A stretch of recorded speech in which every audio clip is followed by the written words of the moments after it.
Assalamualaikum warahmatullahi wabarakatuh. Di sini saya akan menjelaskan salah satu bab dari mata kuliah fisika dasar, yakni kesetimbangan kimia.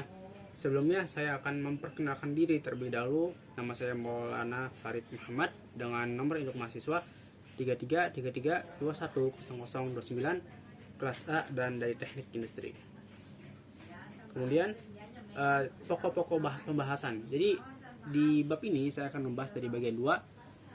Bagian 2 ini dibagi menjadi empat pokok bahasan. Yang pertama adalah faktor-faktor yang mempengaruhi kesetimbangan reaksi. Yang kedua adalah menentukan tatapan kesetimbangan berdasarkan tekanan atau Kp beserta contoh soalnya.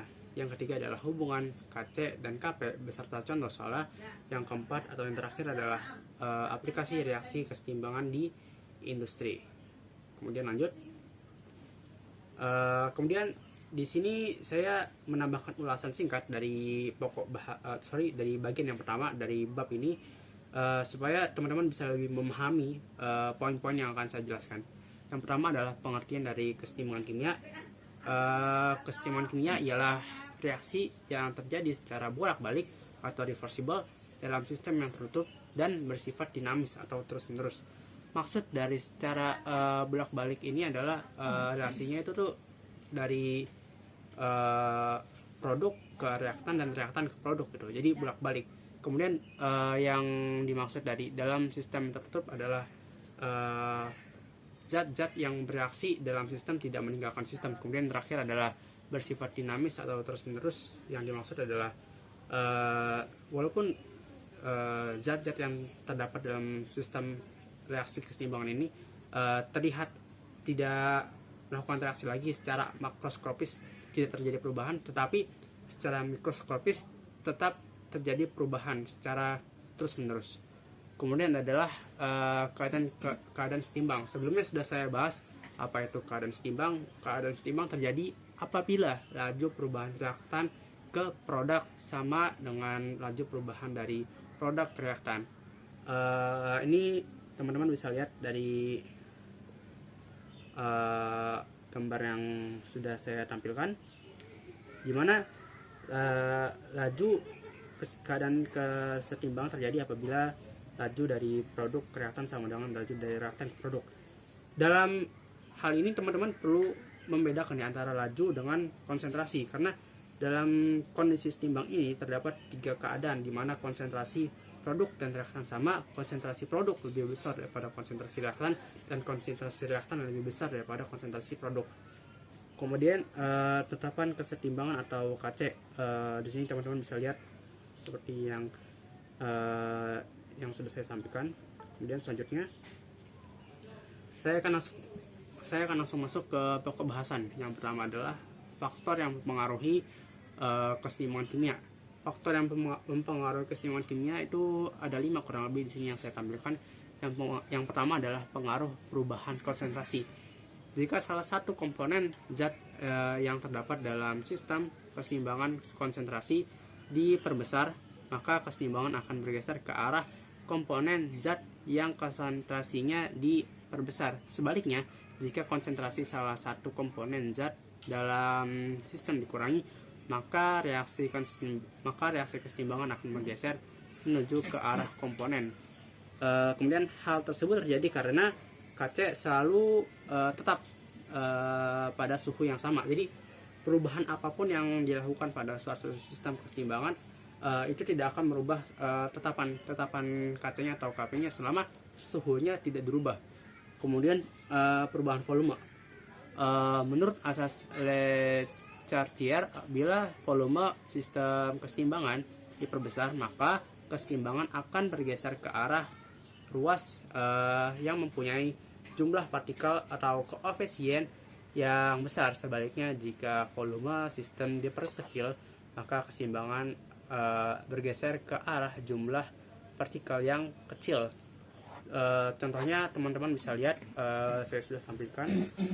Kemudian selanjutnya adalah perubahan tekanan. Perubahan tekanan akan berpengaruh pada konsentrasi gas yang ada pada kesetimbangan. Oleh karena itu, pada sistem reaksi kesetimbangan yang tidak melibatkan gas, perubahan tekanan tidak menggeser letak kesetimbangan. Untuk mengetahui hubungan antara tekanan dan kesetimbangan, di sini sudah saya tampilkan rumus dari gas ideal, yang artinya tekanan itu berlawanan dengan volume.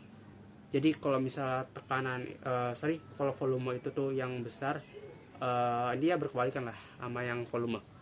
Kemudian perubahan suhu. Sebelumnya sudah saya singgung kalau perubahan K atau konstanta ini terjadi apabila terjadi perubahan suhu. Kalau perubahan yang lain nggak terjadi perubahan dari nilai konstanta. Berbeda dengan perubahan kondisi yang lain, perubahan suhu pada suatu reaksi kesetimbangan akan menyebabkan terjadinya perubahan nilai tetapan kesetimbangan atau K. Jika sistem dalam keadaan kesetimbangan suhunya dinaikkan, kesetimbangan bergeser ke arah reaksi endotherm. Endotherm itu reaksi yang membutuhkan energi. Kemudian dan jika suhu sistem kesetimbangan diturunkan, kesetimbangan akan bergerak ke arah exotherm. Exotherm itu reaksi yang mengeluarkan energi. Kemudian selanjutnya pengaruh katalis pada reaksi kesetimbangan. Katalis berfungsi untuk menurunkan energi aktivasi. Walaupun sebuah reaksi tergolong reaksi exotherm tadi kan saya sudah jelaskan reaksi yang mengeluarkan energi, akan tetapi membutuhkan energi minimum yang untuk terjadinya reaksi disebut energi aktivasi yang sebelumnya saya sudah sebutkan tadi. Dengan menggunakan katalis kita dapat menurunkan energi aktivasi sehingga dalam kasus reaksi kesetimbangan reaksi akan lebih cepat mencapai titik setimbang. Di sini sudah saya tampilkan grafiknya. Kemudian selanjutnya adalah yang kedua, pokok bahasan kedua, yaitu menentukan tetapan kesetimbangan berdasarkan tekanan atau KP beserta contoh soalnya. Jadi di sini saya akan Jadi nilai tetapan kesetimbangan itu dan tekanan gas. Untuk reaksi yang melibatkan gas, tetapan kesetimbangan dapat dinyatakan dari nilai tekanan parsial masing-masing gas pada saat setimbang, sebab konsentrasi dalam suatu ruangan akan menentukan besarnya tekanan gas tersebut dalam ruangan. Di sini sudah saya jabarkan, teman-teman bisa lihat. Selanjutnya kita akan langsung masuk ke contoh soal. Di sini contoh soalnya adalah sejumlah 2 mol gas N2O4 ditempatkan ke dalam ruangan yang dan bereaksi setengahnya menghasilkan 2 mol gas NO2 jika tekanan dalam sistem tersebut tekanan dalam gas tersebut sebesar 2 atmosfer. Berapakah nilai konstanta kesetimbangan parsial gas tersebut? Kemudian di sini pembahasannya kita bikin dulu bagaimana reaksi tersebut berlangsung, kemudian kita bisa menggunakan rumus sebagai berikut. Di sini pada saat kesetimbangan terdapat N2O4 sebanyak 1 mol dan 2NO2 sebanyak 2 mol. Jadi untuk rumusnya kita lakukan pembagian antara mol N2O4 dengan total mol. Total mol reaksi dikali 2 atmosfer karena tekanan total itu ada sebesar 2 atmosfer. Sehingga kalau kita hitung di sini KP-nya akan menghasilkan 2,64 atmosfer. Kemudian yang ketiga, hubungan antara KC dan KP. KC itu konstanta untuk konsentrasi dan KP itu konstanta untuk tekanan. Berikut hubungan antara KC dan KP. Di sini sudah saya jelaskan di mana dari rumus gas ideal, di mana PV sama dengan N kali R kali T. Di mana kalau kita pindah ruas V-nya sehingga menghasilkan N per V itu konsentrasi. Jadi kita turunkan rumusnya bisa jadi seperti ini. Kemudian selanjutnya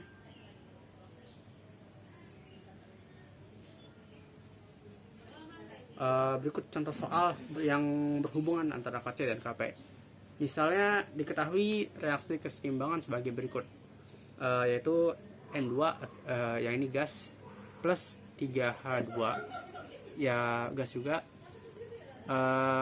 menghasilkan 2NH3 jika suhu ruangan 178 derajat Celcius dan harga KP 2,9 kali 10 pangkat min 3 harga Kc adalah yang ditanya harga Kc. Di sini R diketahui 0,082 liter atmosfer per mol Kelvin. Kita sebelumnya pakai rumus yang sebelumnya, di mana Kp sama dengan Kc dikali RT pangkat delta N. Kemudian kita langsung masukkan, di mana ya ini matematis, teman-teman bisa hitung sendiri. Selanjutnya adalah aplikasi reaksi kesetimbangan di industri. Untuk aplikasinya sendiri sebenarnya ada beragam, cuman di sini saya hanya memasukkan satu aja, yaitu proses Haber pada pembuatan amonia. Amonia atau NH3 merupakan senyawa penting dalam industri kimia karena sangat luas penggunaannya. Sebagai contoh untuk pembuatan pupuk, asam nitrat, dan senyawa nitrat untuk berbagai keperluan. Produksi amonia di Indonesia dilakukan pada pabrik petrokimia di Gresik dan Kujang. Proses pembuatan amonia dilakukan melalui reaksi N2 plus 3H menghasilkan NH3. Di mana prosesnya teman-teman bisa lihat di sini. Ya, terima kasih. Sekian.